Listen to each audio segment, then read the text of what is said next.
Hey there, life editors! You did it! We made it! We made it to the end of the retreat. This is the final session of the day. Thank you. Thank you so much for spending time with me all day long. I've had such a great time interacting with you and sharing my strategies, my life editing strategy with you. If you are watching the replay, please go ahead and leave a comment, leave your questions, because I will be coming back and answering your questions. And I definitely want to hear from you. Okay, so this is the final session. It is resist your resistance, how to get out of your own way. Oh yeah, I think all of us need this right now. But if this is the first time that you are meeting me, allow me to introduce myself. I'm Sage Grayson, and I am a former book editor turned life and business coach. I help ambitious women edit their habits, routines, and mindsets to balance their happiness at work and home. Or as I like to say, I'm a life editor and so are you. And I love you life editors for being here. Thank you so much. So in this session, we're going to be talking about how to get out of your own way and resist your resistance. So the Life Editor Virtual Retreat is my annual celebration for my business anniversary. And I am starting my 15th year in business, which is amazing. And I'm so, so grateful and so happy to still be doing what I love because of all of you lovely life editors. And since we are celebrating, I've got a treat for you. It's the Life Editor Big Bundle, which is available right now. I've got the link right here on the screen, and it's also in the description for this video. This is a massive collection of 30 of my digital courses, all in one beautiful library. And it is valued at more than $3,000. Yeah, and you get it for 90% off, which is pretty sweet, I gotta say. It's gonna help you edit every aspect of your life and business. And we've been talking about many of the courses that are included in the big bundle during today's session. So if you do want to check it out, you gotta act fast because the big bundle disappears on June 30th. That's only 2 days from now. So make sure you get your copy of the big bundle before it disappears. I will send you some emails. Of course I will. Of course I will send you reminder emails. But if you've been thinking about it, yeah, now's the time to get the big bundle because it won't be back until after Christmas. Okay, so let me put that down.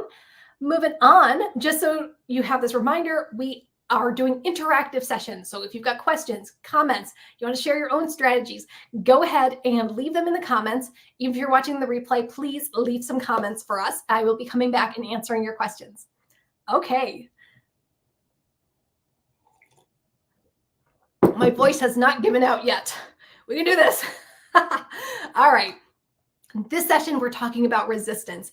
And I really wanted this to be the last session because I think after learning all of this great stuff all day long and experiencing it with me, and I bet you have notebooks full of notes right now. You're like, I got to do this and I got to do that. There might be something stopping you from actually taking action. Yeah. And this is resistance. We resist doing the things that we want to do. So what is resistance? It's when you have goals and dreams, but for whatever reason, you're not working on them. You're resisting doing those things that you know you want to do. And resistance shows up in many, many different forms. It could be procrastinating or avoiding or doing less important things. Yeah. So for a lot of us, maybe that's like, we'll work on social media. We'll post on social media rather than create a new course because that's scary. And I'm just going to post on social media because it's easier. I'm avoiding the thing that I know I should be doing. Or you might be procrastinating. I've got a great course called Procrastination Blaster that is in the big bundle if you want to check that out. But you might be procrastinating because you have to have a really difficult conversation with someone, or maybe you have to fire a client, or what, fire your graphic designer. I don't even know. But you might resist doing that hard conversation because it scares you, or you don't want to hurt someone's feelings, or whatever it might be. Other ways that resistance show up is in researching or getting ready. No, life editor. You would never waste time researching or getting ready. But this is very similar to when we talked about consuming versus creating. You might be researching about how to create a course or whatever. So you watch all the other people's courses, or you read all the articles, or you watch all the YouTube videos or something. Or let's say you want to get healthy and lose weight. You'll watch all the videos about what you should be eating. You'll listen to everyone's advice. You get all the books, like exactly, Ree. You're going down that rabbit hole. There's no returning. Research queen right here. Me too. Me too. And I love that. I get it because we're all learners. We want to keep learning. So, of course, we do. And I know sometimes, in some cases, it's easier to take the first step when we kind of know what to expect. Like, I get it. I get it. I understand wanting to research. But maybe if you could put like a time limit on your research, like I'm only going to research for the next 30 minutes and then I actually have to start doing my work. Remember, consumer versus creator. So using that timer is going to help you actually get past the research stage and do it. Because honestly, you could research forever and use it as a way of avoiding doing your work. There will always be more articles, more videos, more courses. And if you wait until you have all of the information, you're never going to get started. Until you wait for all the conditions to be perfect, they'll never be perfect and you'll never get started. Another way is like getting ready.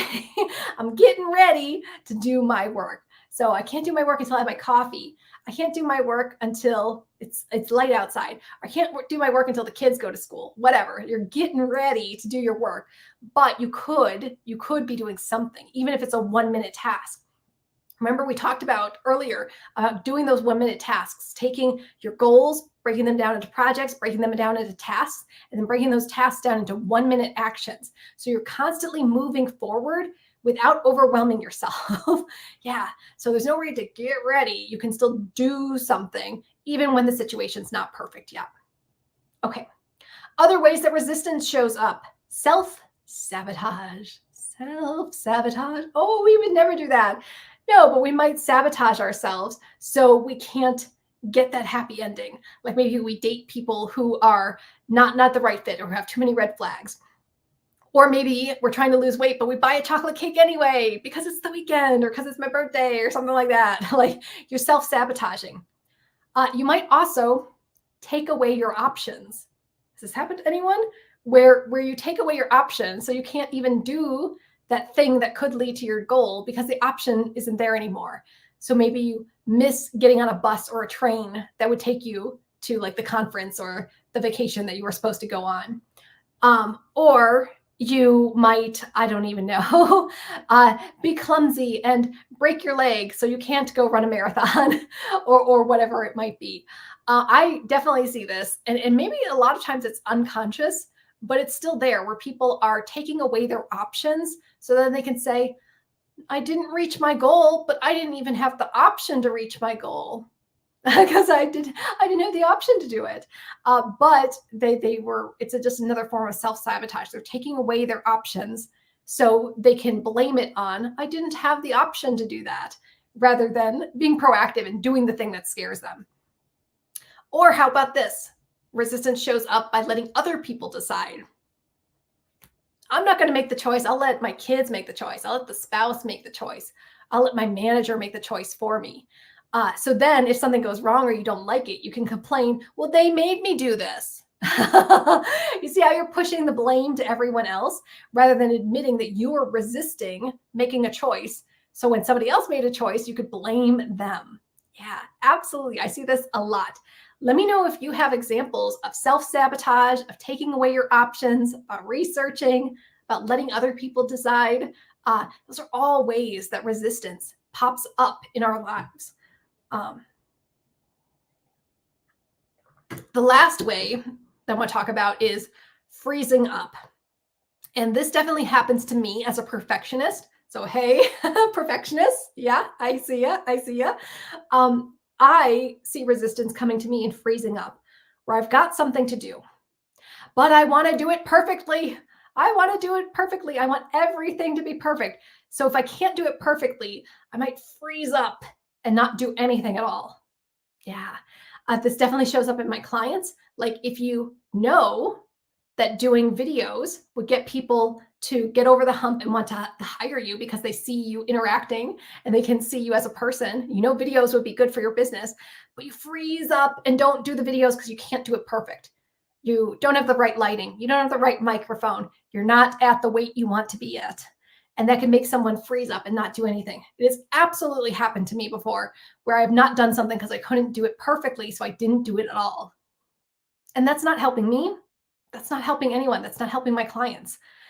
So I've learned to take imperfect action. And it's hard for me. It's hard for me every day. I have to take imperfect action and do the things rather than freezing up because I don't want resistance to win. I got to work through and resist that resistance. Okay. Related to resistance is self-doubt.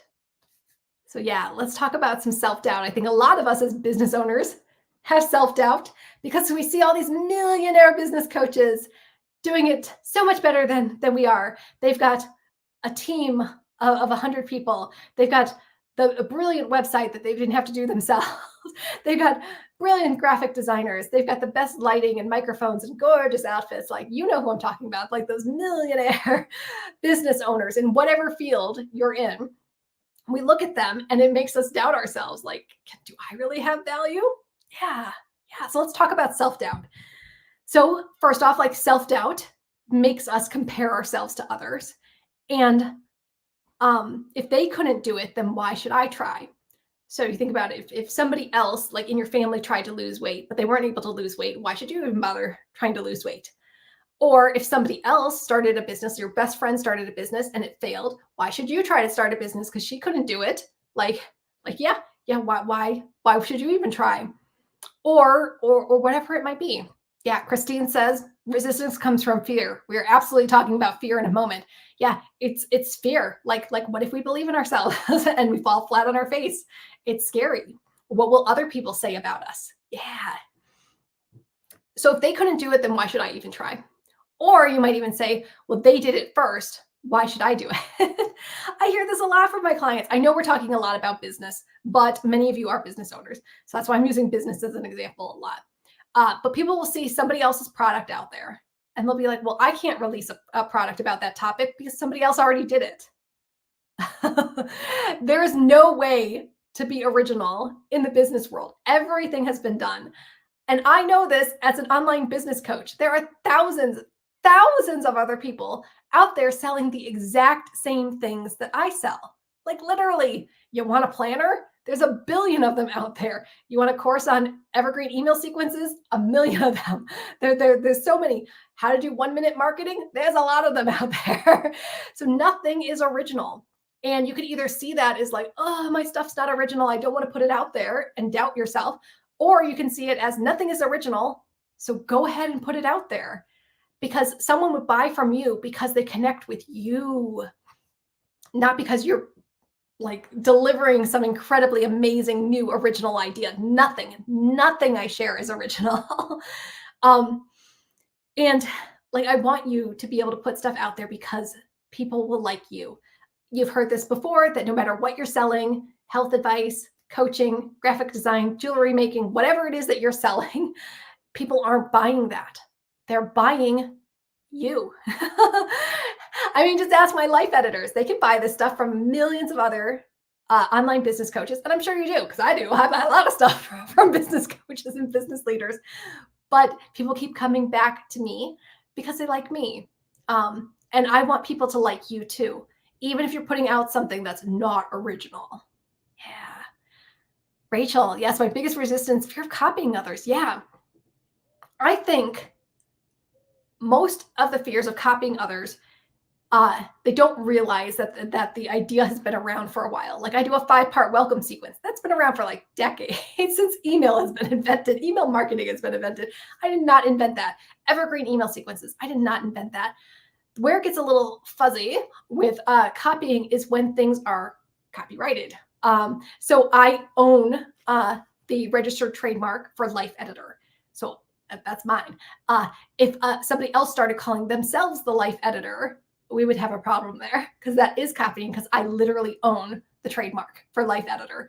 But it doesn't even make any sense. Why would somebody else be calling them the life editor unless they were an editor who became a life coach? That is literally what I do.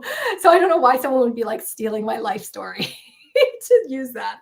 But anyway, so a lot of the stuff that we put out there, it's been out there a million times before. Like I have my Goodbye 9 to 5 program, how to earn a full-time income with your business. Thousands of other people teach full-time income with your businesses or whatever. I just mentioned my Procrastination Blaster. Thousands of other people have anti-procrastination courses. So I'm sure whatever your business is and whatever you want to put out there, you can put it out there in your own way, even if it's the same information that somebody else has.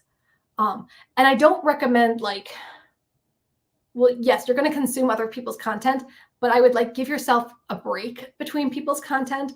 I have a course on tripwires that I am creating that will be coming out later this summer. But I'm not watching other people's courses on tripwires. It's been more than a year since I watched somebody else's courses on tripwires. And I might think if I'm in a bundle, I'm like, ooh, a tripwire course. I love tripwires. I've stopped myself from buying them because I don't want to be influenced by how somebody else is doing it. I want to use what's working for me. So even though I'm talking about tripwires, something that thousands of people use, I'm doing it in my own way and not being influenced as much by being in close proximity to somebody else's course. If that makes sense. Okay.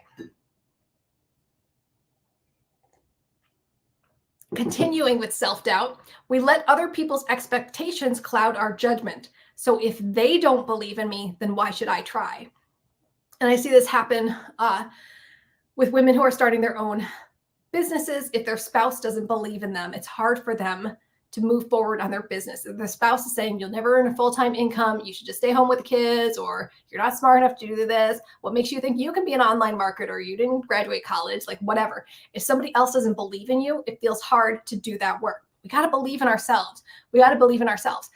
And I notice a lot of the people who are poo-pooing other people saying you can't start a business, they have never started a business. So if Uncle Bob is telling you, oh, you can't start a business, you can't do it online, but Uncle Bob has never ran an online business, why the hell are you taking advice from Uncle Bob? You should only be taking advice from people who are doing what you want to be doing. And I heard this great quote from Mel Robbins. Yeah, everyone, fan of Mel Robbins. She has her own podcast. She does that very popular book, The 5-Second Rule. I love Mel Robbins. So Mel Robbins had this quote on social media a while ago, and it just went right to my heart. It was, you will never be criticized by someone doing more than you. You will never be criticized by someone doing more than you. Think about that. Think about that. So if somebody is saying, you suck, I get plenty of you suck comments. I delete them off YouTube and Facebook. And I, as I mentioned earlier, I just got one inside my course. I deleted that too. But it's always someone who doesn't have their own business, is not successful, who's just a troll or whoever, or someone I might know who has never been in the online business world. So you're probably getting a lot of negative comments from people who aren't in their arena, as they say. You're being criticized by people who are doing less than you. People who are doing less than you have no business criticizing you.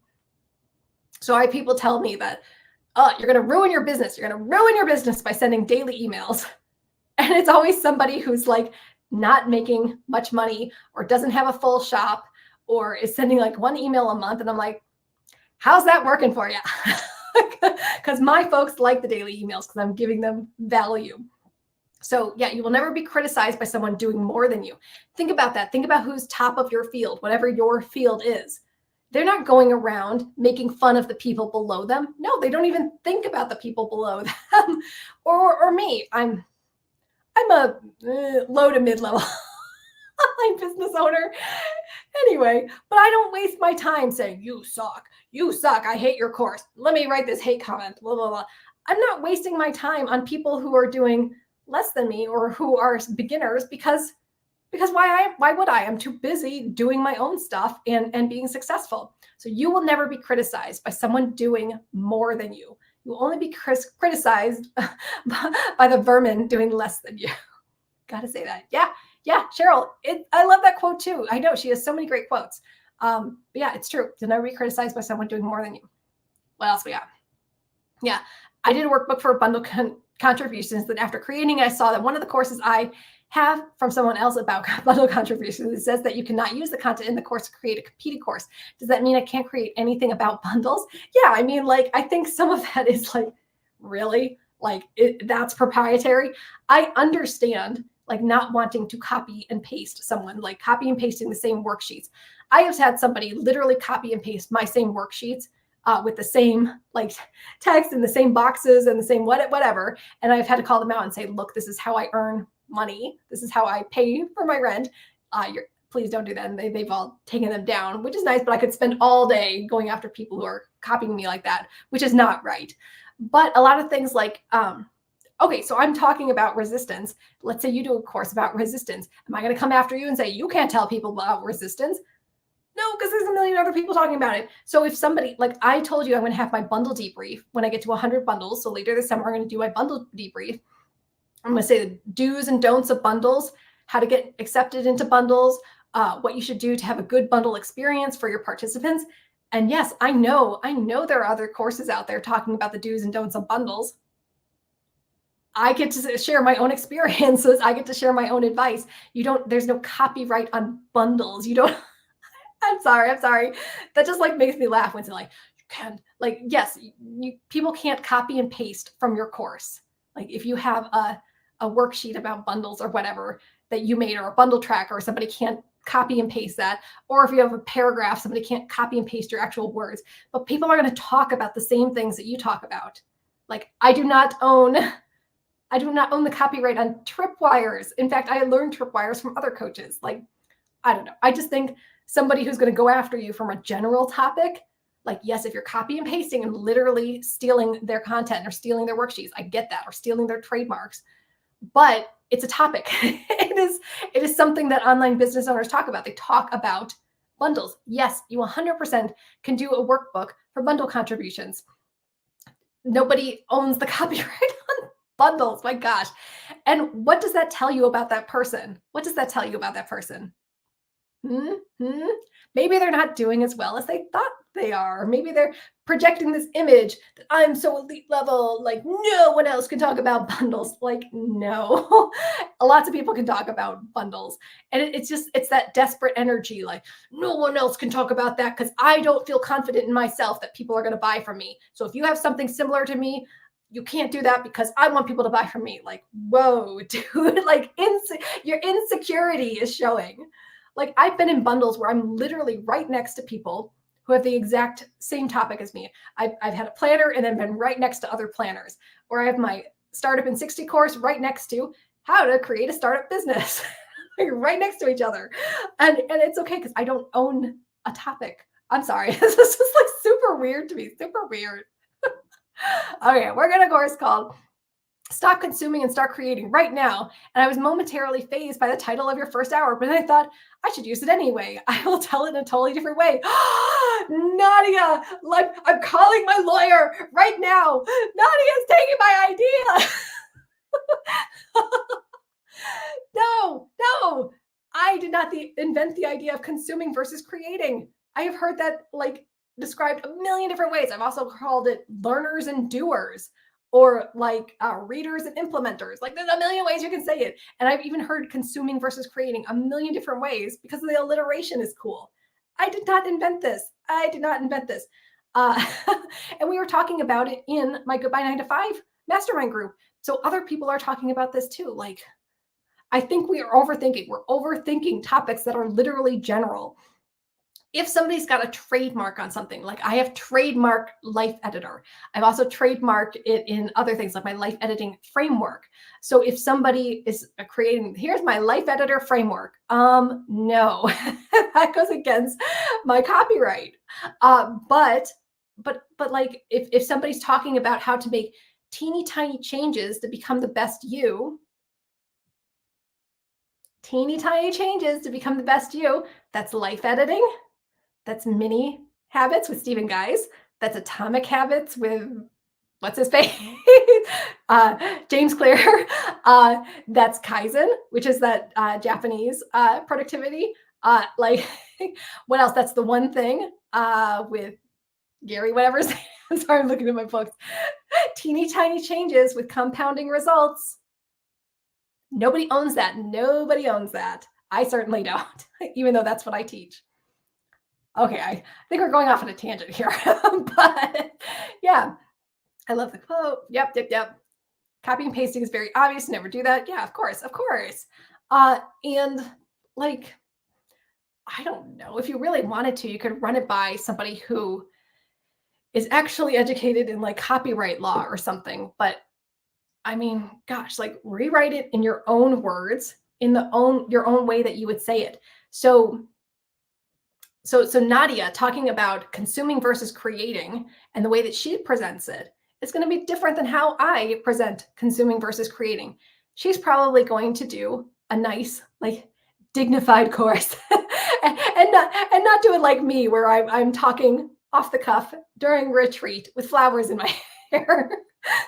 Like her way of presenting it is going to be very different. And we have different audiences too. Yes, there's some overlap with business owners, but yeah, she's going to present it in a way that fits for her clients versus my clients. So yeah, I think we need to give ourselves permission to get our information out there without worrying about being original. Okay. One last thing about self-doubt is we doubt ourselves and we don't push ourselves out of our comfort zones. We stay in our nice little comfort zones. If I can't do it within my safe little comfort zone, then why should I even try? Yeah. Well, if you stay in your comfort zone, you're going to continue to get the results that you're getting right now. So probably not earning a full-time income with your business, or not getting the sales that you want, not growing your list, not becoming known in your field. You've got to start doing things differently than the way that they've always done. Like, remember when I was talking about how during the pandemic, I could no longer do in-person retreats and I lost a third of my income because that's what I was known for, doing in-person live retreats, renting out vacation homes. Like that was my thing. And I couldn't keep doing that. That was my safe little comfort zone, is inviting people over and doing a live retreat and making a lot of money with active income. So I had to get over myself and get out of my comfort zone and try digital courses. And I'm so glad that I did digital courses, because now I'm earning more than when I was mostly active income. So you have to think about, how can you step out of your comfort zone? It could be tiny steps. It doesn't need to be a huge leap, but getting out of your comfort zone is going to allow you to get better results. You can't get better results if you stay in your comfort zone. Yeah. Okay. I've got a few reasons why you got to deal with your self-doubt and defeat it. So self-doubt makes us play small. You're not going to achieve as much if you're always constantly doubting yourself. Well, they said this, or I feel this, or I've never done that. If you're constantly doubting yourself, you're going to play small. You're going to play safe and easy, and you don't grow by doing that. But not only that, when you play small and when you let your self-doubt take over and make you not go after the things that you want, it hurts everyone. It hurts everyone. So it's obviously hurting you by you letting your self-doubts take over. You're not going to be doing the things that you want to do, or reaching your goals, or being brave and putting yourself out there. But it also hurts your loved ones. So you not earning a full-time income with your business, if you have a family or spouse or kids, you're not being able to put that wealth into your family and help them pay for college, pay for retirement, take care of your home, live in the neighborhood that you want to live in, pay for vacations, whatever it is, pay medical bills. If you play small and don't become wildly successful because of your self-doubt, you're hurting the people around you. You're hurting your loved ones. Not only that, you're also hurting the people who could be inspired by you. So this relates to your loved ones too. If you have kids, they're watching you. They're watching you play small. They're watching you say no to opportunities. They're watching you not stretch yourself. They're watching you half-ass your work, where you do 10 minutes of work instead of an hour of work, or whatever it might be. Send one email a month instead of every week or more. They're watching you, and they're watching you and listening to you complain about how hard everything is, or I don't know if I can do that. And what message is that sending to your kids? So it's those people who could be inspired by you, like your kids and your loved ones, but it's also people you don't even know. I mean, I've been doing this for 15 years, and I know there are people who have been following me and have been inspired by me. I'm not saying that to be like narcissistic, like, ooh, everyone's so inspired by Sage. But no, really, I know there are people watching me be like, wow, she's kind of rough around the edges. She's a complete weirdo. She has typos in all her emails. She's not very polished, whatever they're thinking about me.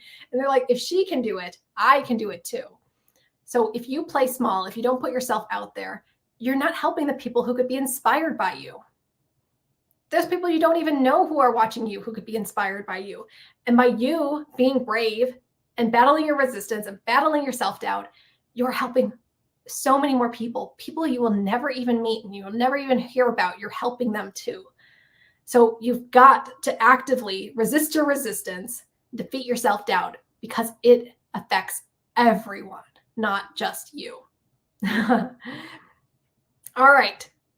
So we talked about this briefly, that resistance and self-doubt are built on fear. Yeah. And you might be like, well, I'm not scared of anything, but you might be and not know it. So I would love for you to put in the chat, what scares you? Or where does fear pop up for you? Where do you start feeling that fear?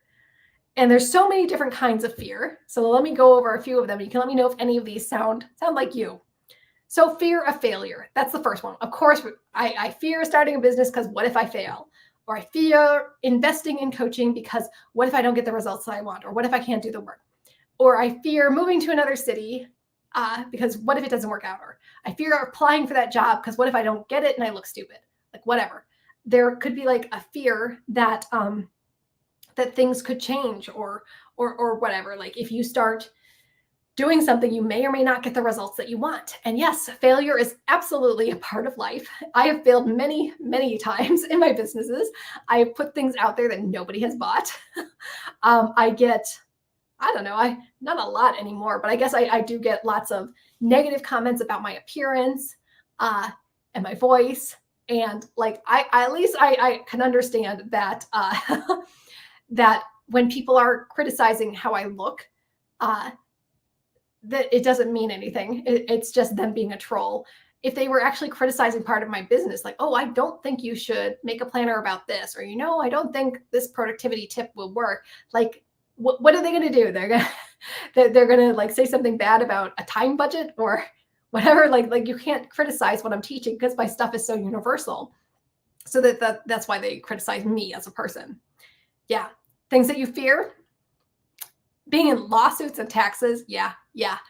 I think it's a lot easier now to combat those fears because there's so many business owners out there who are specifically focused on like the legal side of business. And there's so many resources out there, like doing my privacy policy and my terms and conditions. Like that was so much easier than it was like 15 years ago. Like there's so many resources out here now that we have, and we can find somebody who's got answers for us a lot easier than we used to. But yeah, I understand like lawsuits and taxes, like, and I think just even working with other business owners who focus on the legal side of things, they could say, here's what you should trademark, here's how you should cover your butt, like all of that good stuff. Yeah. And taxes, yeah, you got to pay your own taxes now too, which is good and bad. Yeah, just making sure that you are covering yourself and you're taking care of yourself. But there's so many different people out there who could help you. You don't have to do it on your own. And no, I am not a legal expert or a tax expert, but there are other people out there who are. So you can find those helpers who can help ease your fears. I think a lot of us as business owners think I have to do everything myself. No, you don't. No, you don't. I do a lot of stuff myself, but like I don't have to. If I wanted to hire a graphic designer, I could. If I wanted to hire a marketing manager, I could. If I wanted to hire someone to help me with all my legal forms, I could. And you can do that too. And that kind of like squashes the fears of not knowing how to do something. It's because we have access to people who do know what they're doing. Yeah. It's always a sign of low self-esteem. Yeah. Of feeling failure or not wanting to put yourself out there because you'll fail. Yeah. I think that absolutely. We have low self-esteem. We worry about failing. We don't trust ourselves. Yeah. So I want to show up in my community in Kajabi without burnout and not having to perform. I just want to show up while doing work. It's mainly a watercolor community. Yeah. So I think there's definitely ways that you can show up in a way that works for you without burning yourself out. I don't know many people who do 3, 4, 5, 6 hour live streams besides me, but but that's really mean. So do what you want to do. If it's a watercolor group, I don't think they're even worried about seeing you. I think they probably want to see your work. What tools are you using? What's the progress of your latest project? So yeah, I think there's a way for all of us to show up in a way that honors who we are, but still has us showing up. Oh yeah. So Cheryl says, when people are talking crap, I mean, yeah. When people are talking crap and saying nasty stuff about you, it's definitely a sign of their low self-esteem. Because if they were content in themselves, they wouldn't be ragging on everyone else. Yeah. Okay. So fear of failure. What about fear of success? Has anyone thought about that? We might subconsciously or consciously fear success because when we are more successful, things change. Like, yes, you have to start thinking more about taxes and the legal side of stuff too. But if you're successful, some people might drop off. Like your spouse might not like it if you start earning more than them, or your kids might feel like they have to share you with their business or whatever. Or let's say weight loss. If you lose weight, other people might not like it. I really was conflicted about putting, I mentioned this about putting in my email earlier this week with all of my successes and how we're celebrating 15 years, mentioning that I recently lost 25 pounds. I almost didn't put it in there, but I'm like, no, I'm really happy with my progress. And because it's noticeable now. Maybe a few months ago it wasn't noticeable. It's noticeable now, and people are mentioning it now. So now I do feel like I need to say something. But I haven't gotten any nasty comments yet, but I was certainly expecting comments saying like, why are you talking about weight? like whatever. And again, that's their insecurity. So if you're successful, whatever it is, it's paying off debt, losing weight, earning money from your business, like hosting some event, whatever. When you are successful, there are going to be some sour grapes people out there who aren't going to be happy for your success. They want to drag you back down to their level, because if you're successful and you did it, that means they could have done it too, but they didn't put in the work. Remember when we were talking about the 30-day business reset challenge from an earlier session, that the people who do the work get the best results. And then I've got clients saying, oh, I'm doing everything right. No, you're not. No, you're not. Not even close. I'm like, why am I not earning a full-time income with my business? Because you're not doing all the things. You're not really putting yourself out there. So if someone sees somebody else be successful, that shines the light on them that they could have been successful too, but they chose not to. So that could be hard. Yeah. When I lost weight in college, people tried to start rumors so I had an eating disorder. Whoa, that's so rude. And yeah, it says a lot about them because you were able to do it and they weren't. They were just trying to like make it a bad thing. Wow. Well, the way you broke it up by hour, that was a great idea. Yeah. I don't think I could have done the whole 6 hours without potty breaks, man. Okay, so fear of failure, fear of success, fear of the unknown.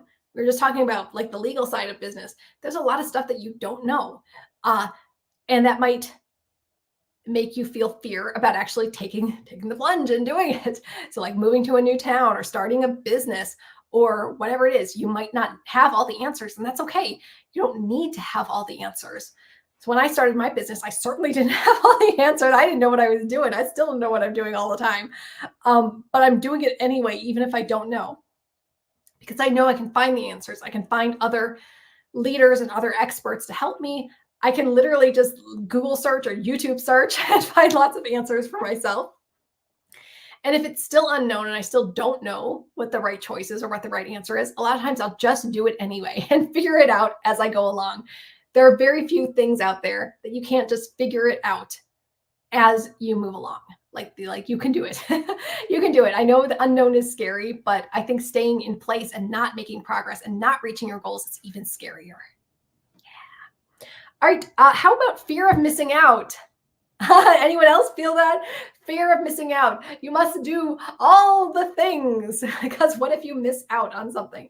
And that's an easy way to burn yourself out, by saying yes to too many things, too many parties, too many events, or saying yes to producing beyond your energy and your mental capacity. So yes, I am a massive content creator. I have like a capacity to create a lot of things. And that's me. That might not be you. So the idea of like putting out 5 new courses in a month might not work for you. And that's okay. But you don't have to try to emulate somebody else because you fear missing out on, well, if I don't keep up with them, I'm going to miss out on something. Or if I don't appear in 1 million bundles this month, I'm going to miss out on something. Yeah, absolutely, Nadia. FOMO, FOMO. Like Marie Forleo says, yes, everything is figure outable. Absolutely, absolutely. And I think the fear of missing out, it's like a false fear again, because there's always going to be more opportunities. I firmly believe that this is an abundant world. And if you miss a bundle, there will always be more bundles to be in. Or if you, I don't know, miss a vacation because it didn't line up with your schedule, there will be other vacations. I think this also goes back with weight loss. And I don't know, obviously I'm losing weight. I'm eating fewer calories than I'm burning. So I'm in a calorie deficit. That's literally how I've lost weight. But a part of me like has this fear, like I need to eat as much as I can without remembering, oh, I'm going to eat again. I'm probably going to eat again in the next few hours. I don't need to gobble up everything on my plate right now. I don't need to eat everything in the pantry right now because I will eat again. But I guess in that moment, as I'm eating a meal, I have that fear of missing out. Like, I got to eat all this pasta or whatever it is. Or I can't just have one cookie. I need to have 5 cookies. Though I know intellectually I am going to have cookies again in my life. I will probably have cookies within the next few days. I don't need to eat every cookie in the world right now because I fear missing out. What if I never have a cookie again? I will eat again very soon. So like if you go to a party or something, or if you're at a restaurant, yes, please enjoy the food. Like I was just at a Thai restaurant over the weekend, which had lots and lots of little plates. It was so good. But I only got like 3 small plates. They're smaller plates. So I got like 3 small plates of stuff. And then I took food home too. I didn't feel like I had to get 10 things off the menu because I was never going to come to a Thai restaurant again. Of course, I was going to come out to eat again. I really like that restaurant. I will definitely go back there again. But I didn't need to gobble everything because I was fear of missing out. What if I never eat Thai food again? And I took food home so I could have another meal. I would love to hear. I know Thai food. I'm hungry. I'm hungry, people.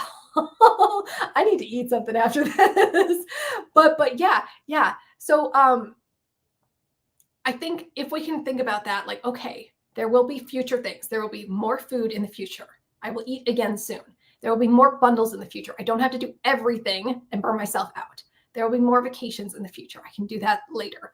Or like clothes and stuff. I don't have to buy whatever trend is trending online. I don't have to buy that right now. There will be another trend and another goofy thing on TikTok to buy at a later date. All right, and the last fear I want to talk about is fear of looking stupid. I think I'm beyond that. I think I'm beyond that fear. But yeah, we might not do something, not just a failing, but we might fear doing it by looking stupid. Like if I can't do it perfectly, why do it at all? But like we've said before, you have value. Your stuff has value.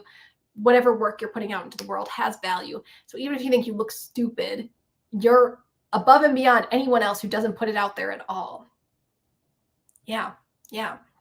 So I would rather put something out there and look stupid and possibly help people than not do it and be worried about me and my own insecurities. Yeah. Okay, so we're almost done with fear. So I want you to stop feeling fear. And I know you've heard this before, that fear is not real. We just think the fear is real, but it's not actually real. You've probably heard this before, that fear is false evidence appearing real. False evidence appearing real. So we think what we're feeling is real, but it's not actually real. And a lot of things that we think are going to happen, or like we're going to fail, or this person's going to be mad. And yeah, sometimes those things happen, but they're not real. They're not real in the moment. Like you can still take action, even if you have fear. So I like to say that my fear is not real, but my actions are. So I would rather put something out there and work through the fear, because a lot of times I get to the other side and it seems ridiculous. Whatever I was worrying about, whatever I was fearing never came to fruition, or it wasn't nearly as bad as I thought it was. Yeah. Ooh, good one. Feel the fear and do it anyway. Absolutely. Okay. I've got Another point I want to make about resistance, and this comes from the lovely book, The War of Art by Stephen Pressfield. So I think a lot of people have read that. Yeah, that's good. Fear isn't real, but my actions are. Yeah.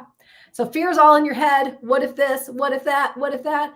Why don't you just do your damn work and see how it turns out? That's the only real thing we've got. Yeah.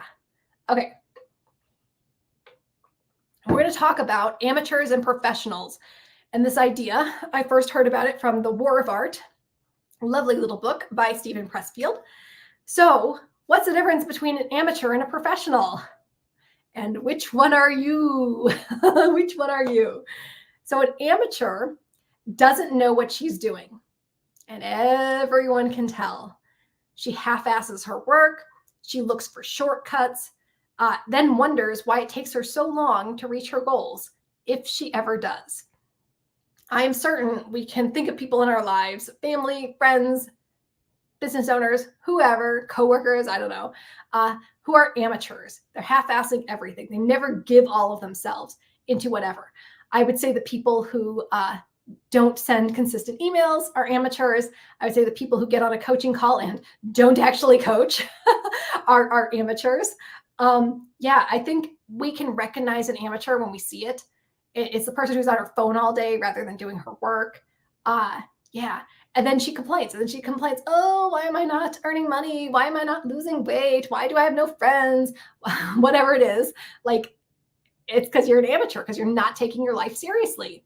Not just your business, but you're not taking your whole life seriously. On the other hand, we can choose to be a professional. And a professional knows that anything worth having is worth working for. Yeah, we don't always have to take the easy way. Easy way doesn't always give us our goals. So this professional goes above and beyond. She looks for ways to show her expertise, and she never thinks that the world owes her something. And reaching her goals is just a natural conclusion of doing her work. Yeah. So think about that. Someone who does their work and knows I'm going to reach my goals simply because I'm doing my work. It's the person who takes a walk around their neighborhood every morning and just knows I'm going to reach my goals because I'm taking care of myself. It's just a part of my work. Or someone like me who sends daily emails. Am I going to get daily sales? Of course I am, because it's just a natural product of my work. Or whatever it is that you're doing. If you just do your work consistently and just have that faith that I'm going to get the results that I want because I'm consistently showing up every day, putting in the time and effort, doing the work. Like, it could be anything. So it all comes down to this. Professionals do the things that amateurs are unwilling to do. And we talked about this in my Triple Your Traffic course, which is not in the big bundle, but it is coming soon. You will be surprised when it shows up. But we talked about how successful people do the things that unsuccessful people are unwilling to do or unable to do or whatever it is. So think about that. So if you work for a company, what can you do to present yourself as a professional? Now, I was in corporate for 10 years, so I get this.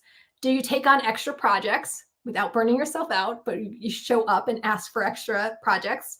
Do you dress like you care about yourself and you're happy to be there? I think this has changed a lot. But when I was in corporate, I wore a suit every day with high heels every day. And I had that like short little anchor woman haircut. This is where I worked in downtown Chicago in a skyscraper every day. And I took myself very, very professionally. So do you care about yourself? Are you happy to be there?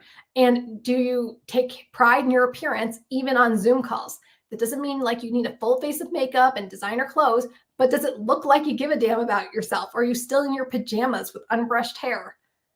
I see plenty of people who look like they don't care about themselves. Yeah. Yes, Triple Your Traffic is coming sooner than you think. And they can live the way that most people can. Yep. Professionals definitely can live the way that most people can. Okay, so continuing with professionals, that's if you work for another company, but let's say you own your own business. What can you do to show up as a professional in your business? So do you show your potential customers that they can trust you? Like, that is the permission marketing that we were talking about. If they give you their name and email address, do you actually deliver that freebie that you promised them? I know that sounds ridiculous, but there have been plenty of times I have signed up for something and never actually gotten that freebie. That does not make me trust you. Do you actually show up for your customers? So do you respond to emails quickly? Yes, I answer my own emails because I'm a solopreneur. I don't have an assistant or anything. But if you have an assistant, is that assistant replying to emails quickly? Do you send a newsletter at least once a week? Do your offers have value, which we just talked about? Like, do your free offers and your paid offers have value? Are they getting something out of what you're sharing? Or is it all fluff? Is it all smoke and mirrors? I'm not going to actually give you anything unless you give me $1,000. Like, that is not a professional. That's someone who's desperate, someone who's mean, actually, and not being of service to their clients and customers. Okay, what if you're a stay-at-home mom? You can still be a professional as a stay-at-home mom. Absolutely. So what can you do to have your kids and your spouse respect you as a professional? Do you shower and take care of your hygiene, even if your family are the only people who are going to see you? This sounds so gross, but I know some stay-at-home moms.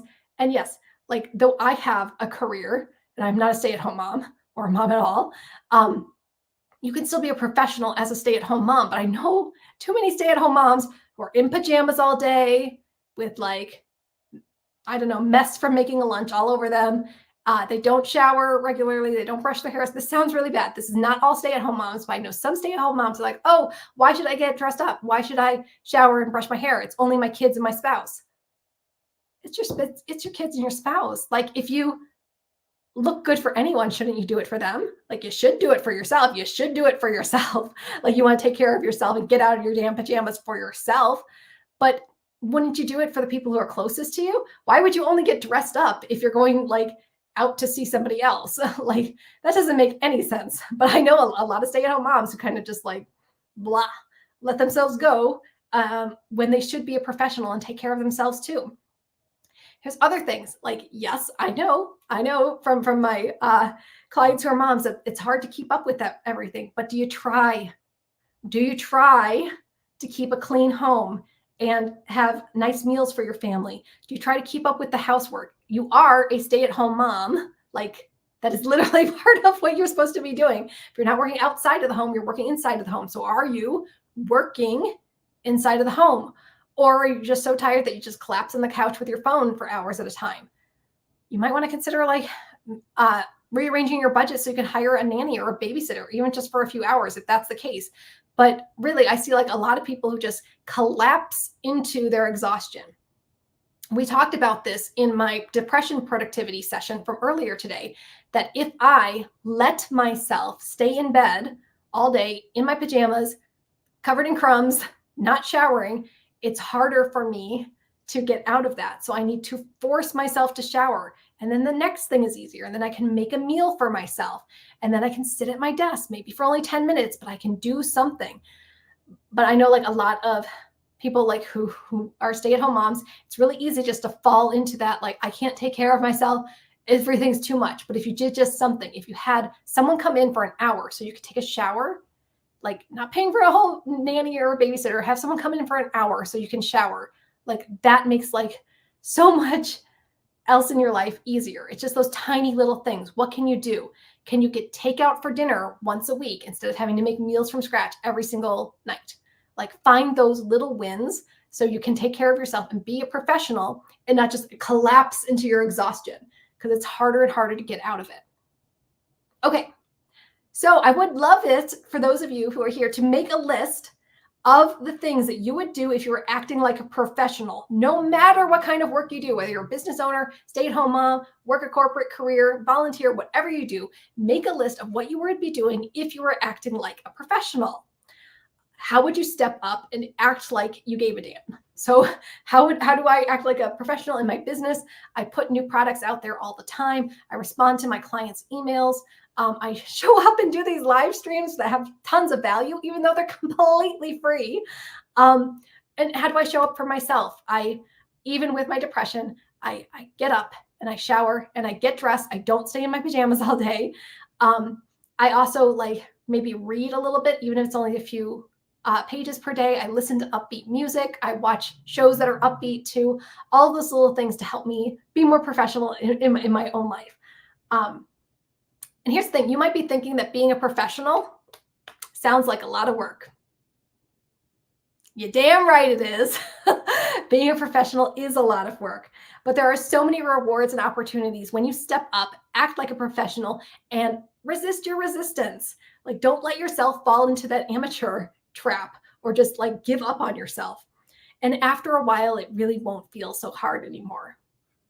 What do we got here? It's like you're getting your house ready for sale. Why didn't we keep it nice while we were living in it? Oh my gosh. I know so many people like that. Absolutely. Absolutely.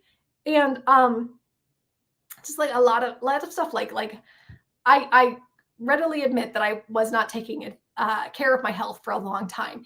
And for those of you who have Startup in 60, which is in the big bundle, which you should totally buy, I'm 35 pounds heavier in Startup in 60. But I'm still showing up on camera for all 60 of those videos, me and my double chin showing up in those videos. But I got to say, I'm taking better care of myself now, and it shows. And my business is more successful now too, and it shows. I think once you start acting like a professional in one area of your life, it's a lot easier to act like a professional in other areas of your life. Like, gosh, take care of yourself. This is the one life you got. Agree. It helps our self-esteem and mental well-being if we take care of ourselves. Absolutely. Professional does things. Amateur makes excuses. 100%. 100%. Yeah. Or they shift the blame to everyone else. All those outside circumstances. That's why I'm not successful. So I did want to say briefly to talk about responsibility. So you guys know how I don't resend my emails if there's a typo, if there's a formatting issue. I don't care. You're going to have to live with the typos. If you want to be a life editor, you got to live with the typos, baby. But I do resend an email or a whoops email. I know many of you are familiar with my whoops emails. I sent 4 of them this year. I do send them if a link is broken or a bundle is broken or something like that. Every time I've had to send a whoops email, it has not been my fault. It has not been my fault. It's been the bundle host's fault. Something's wrong with the bundle. The links aren't redirecting. The pop-ups aren't working, whatever. It's been the bundle's fault. But I could be a jerk about it, which I've definitely seen some other business owners do, that when there's a problem with the bundle, just say, oh, it's not my bundle. I can't help you. Sorry, contact the bundle host, which doesn't always work because so many bundle hosts don't put their contact information on the bundle pages, which is going in my bundle debrief. Y'all aren't ready for this. But I don't push it off and say, oh, it's the bundle host problem, because I was the one to send that email to my list. So even though it's not my fault, it's still my responsibility to do something about it. Or, as you've probably heard before, it's my ability to respond, my responsibility. How can I have a response to this within my ability? So absolutely, like, it's not my fault, but I do want to apologize to my audience and make it better. And that's why I always apologize. I try to get the correct link. If there is a correct link, if there's not, I apologize again. I give freebies. I'm so sorry. Please stay on my list. I'm so sorry, because I don't like promoting things that are broken or not working. Even if it's not my fault, I don't say, oh, that's someone else's problem, because I love my list, because I love my life editors. So it's my responsibility to do something about it. Bundle debrief spreadsheet, so I know who not to participate in. Unfortunately, in my bundle debrief, I am not going to be able to name specific names. I can tell you things I did not like in certain bundles that made me feel crappy as a participant. And you might be able to divulge who those bundles are from. But if I start naming names, I will never be asked to be in a bundle again. One, because there's a lot of names. and two, I don't think anyone wants to be called out, especially I think some of the problems, for yourself, maybe we'll talk. But some of the people who had lots of issues with their bundles were first-time bundle hosts. And we're putting it all together with with bubble gum and duct tape, and it shows. And they tried. They fucking tried. And even though it was a bad experience, I really don't want to be calling them out, because what good is that going to do? Like, yes, I have emailed them privately and said, your link's not working, your pop-up's not working, my folks are having problems with this. I've emailed them privately. But what is calling them out going to do except get people scared, like, woo, I don't want Sage in my bundle because she's going to call me out publicly and make me feel bad for hosting a bundle when I was just trying to do something new. I was trying to get out of my comfort zone. And that's the thing. A lot of these bundle hosts, they're trying. They're in the arena. They're doing something. And like, who am I to come in and as somebody who has never hosted a bundle and never hosted a summit, I just kind of mooch off everyone else. What am I going to do and say, oh, your bundle really sucked, I'm going to call you out by name? No, I don't need to do that. I can have private conversations with people. And a lot of times they're really apologetic and fix it. Sometimes they're not. Sometimes they're hella rude. And I will tell you about people who have been very rude to me, but I'm not calling anyone out by name. Yeah. So I'm not into calling anyone out. I'm glad they're trying. Yeah. So next bundle might be better because they tried. Yeah. And I got to think, if I'm sending an email out saying, I'm so sorry that this link was broken, and if I get a half dozen emails from people saying like, this bundle isn't working, whatever it is, imagine the emails that person is getting if they actually provided their email address on the bundle pages. Imagine what they're feeling when stuff is working. So yeah. So at least they're trying. We're going to a couple minutes over because this is the last one. Thank goodness. You stuck around with me all day. A few more things I want you to think about to move past your resistance. We talked about some of these before. Just do 5 minutes. Set a timer for 5 minutes and just do the first step. Or for me, I'm like, I can take a 60-second shower. I'm going to get out of bed, take a 60-second shower. That's all I got to do. And that helps. That helps tremendously. You could get an accountability partner or coach. If you get the big bundle today, you can join our Goodbye 9 to 5 program and come to our weekly group calls and get lots of accountability from me. You get to talk to me every single week. I don't know if that's a good thing or a bad thing, but you get to see me every week, plus all the other lovely, beautiful ladies in the group. So let me pop that up right here just so everyone can have that. Big bundle available now for the next 2 days, and then it disappears on the 30th. You can use a timer for your research. We talked about this. So if you are going to do research time, we don't want you falling down that rabbit hole. So set a timer for like, I'm going to do 30 minutes of research, and then I'm going to start implementing. Remember, consumer versus creator. We got to balance that out. And then lastly, get out of your head. It's not all about you. In fact, it shouldn't be about you. You running a business should be about other people. What good can you put in the world? How can you lift other people up? It's about getting the solutions to them that they need. Or if you are earning money for your family, it's about uplifting your family. It's about having those vacations and not letting your kids get into student loan debt. It's about being able to live in a nice, safe neighborhood, whatever it is. So it's not all about you. Kind of get out of your head and do it anyway, even if you're scared. Resist your resistance and keep moving forward. All right, so I would love to hear what is making you resist, what things do you fear, and what self-doubts are holding you back. And if you would like to say, are you feeling like a professional or an amateur today? Remember to leave a comment and share your thoughts, share your strategies that are working for you. Again, if you're watching the replay, go ahead and leave your comments too, and I will be coming back and answering all your questions. And before I let you go, the Life Editor Big Bundle is available right now in honor of my business anniversary of 15 years. My goodness. I would love to see all of you take advantage of these 30 courses that are all bundled together in this beautiful collection. It's valued at more than $3,000. If you bought everything individually, it'd be more than $3,000. Please don't buy everything individually. Just get the big bundle. And it's going to help you edit every aspect of your life and business to perfection. And I would love to see most of you, like the best value in there. There's lots of good stuff in there. But I think the best value in there is Goodbye 9 to 5, which normally sells for $600. That's the whole self-guided program to help you earn a full-time income with your business. Plus, you can add on the weekly calls and meet with us every Monday to start your week off right and really start being a professional with your business and earning that full-time income money. Again, you'll also want to watch the previous session about the 30-day business reset challenge, where I talk about how I help my clients earn a full-time income in 30 days or less too. It's a lot of work, but if you're willing to do it, it could definitely help. All right. That's all I got, life editors. Thank you. Thank you, thank you, thank you so much for being here with me all day long for the Life Editor Weekend Virtual Retreat. I have had such a blast interacting with you all day long for 6 hours, my goodness. And I hope you got something out of this retreat, whether you watched all the sessions or just a few of them, or whether you're watching the replay.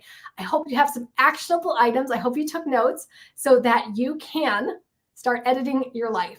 Start editing your business, start doing the things that you want to do and being successful, because that's what I want for you. That's what I want for all of you. Oh, thank you. Thank you so much for being here. Yes, yes. The replays will also be added to the Life Editor Weekend archives, which is in the big bundle. So you will definitely be able to watch all of the replays over and over again. And if you haven't, if this is the first Life Editor Weekend that you have done, please get the big bundle and join us in the Life Editor Weekend archives, where there are years worth of past videos. So you actually get to see some of the times where I did it in person in a hotel. Yeah, 30-day action plan. I feel like I wasn't planning on making a course for that, but I guess I am. I guess I am now. So yeah. Oh, thank you so much. Yes, yeah.